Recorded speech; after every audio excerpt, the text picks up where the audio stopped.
When it comes to exactly why that is, there's many reasons. Obviously, there's a diversity of styles because of the different varieties, different soil types, the different subregions. So we're going to talk about each of those and what they actually add to this region.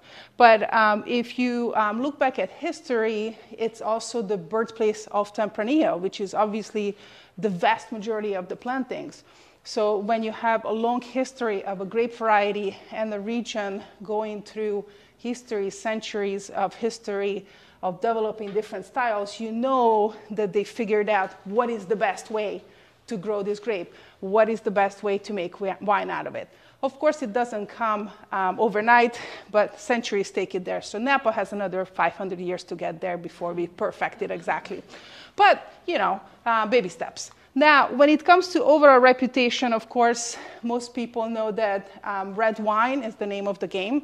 That's the majority of the production.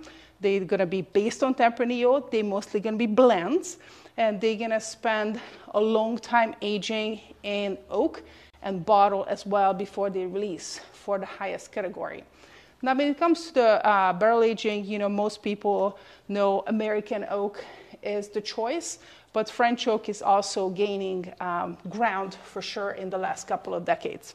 If you look at overall, the Spanish language itself is also from this region. More specifically, of course, in the Middle Ages, culture was handed down from monks to monks by copying manuscripts. And at this time, there were mostly Latin manuscripts that were copied over.